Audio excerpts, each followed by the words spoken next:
Okay, so I literally just walked into my apartment from holiday leave. Where do I start? So, okay, in the military, when you make mistakes, right, you typically, at least in my unit, you have to brief the mistake and tell people what not to do. Pretty much make an example out of you. So this is me giving you my briefing on what not to do. I took holiday leave while I was taking classes. And because of that, I had to get an extension on a couple of my assignments so I could turn them in late. And here I am getting home my last day that I have to work on these assignments. One of them really should not be rushed, which is the checkering one. And then the other one is the AR-10 build.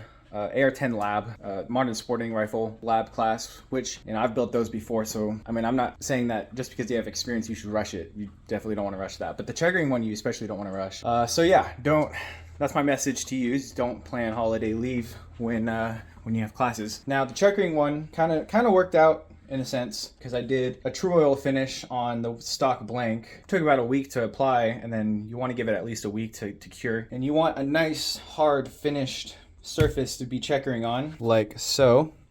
And this actually came out really nice. I'm probably going to checker right here, and so it's the same oil finish I used on that. And then but it gets better. So I get back today, and I haven't picked up my stripped lower for the AR-10 yet. I go to my indoor range to pick it up, which they're usually open on holidays, and they're open 7 days a week. They never really close, but today, for whatever reason, I think it's because it's the 31st. Maybe the ATF was doing inventory. But yeah, they were closed for the first time I've ever seen, and I couldn't get my lower receiver. So on that one, we're going to be doing, as far as like the lower parts, I'm going to pull out one of my old AR-15s instead and do that. As far as the upper goes, I have everything for that. In fact, I got a EOTech Voodoo for Christmas from my wife. So she's awesome. But yeah, I'm gonna dive into it. So have fun watching. Now, as for this video, I'm gonna do the checkering lab first. It's gonna be weeks 2 and 3, I believe. Yeah, I think so. 2 and 3, because week 1 was just preparing the stock. Week 2 is applying the design, and then week 3 is the master lines and the borders. So that's what we're doing today. I want to do that first because I want to take my time with it, and then I want to take my time with something that I'm not familiar with first, make sure it comes out right, and then yeah, we'll get to it.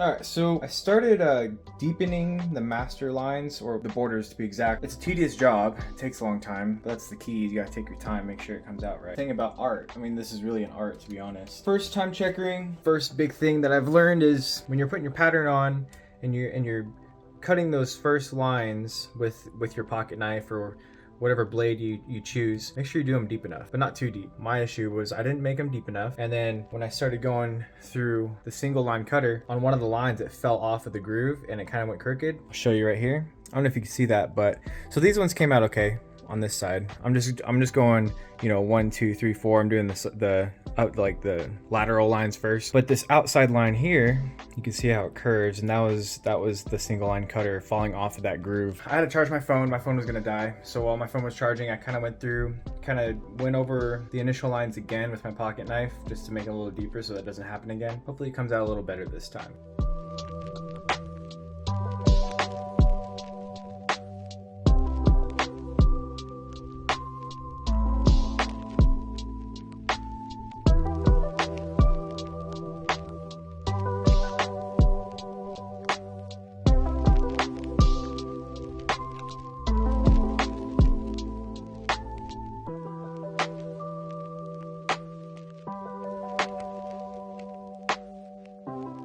All right, so that was about 2.5 hours, maybe 3. I lost track. I got so focused, I lost complete track of time. Yeah, so I want to start off by saying lighting is a huge huge thing when it comes to checkering. So I don't know if you noticed, a lot of the lines where they meet the borders, I overshot it a lot, and I feel like I'd say it would be like 30%, you know, bad technique with the checkering tool, but 70% the lighting. A lot of it was, you know, my hand blocking the lighting, and that would cause me to, you know, overshoot the line. But, you know, without further ado, you know what I always say, just stay strapped, stay safe.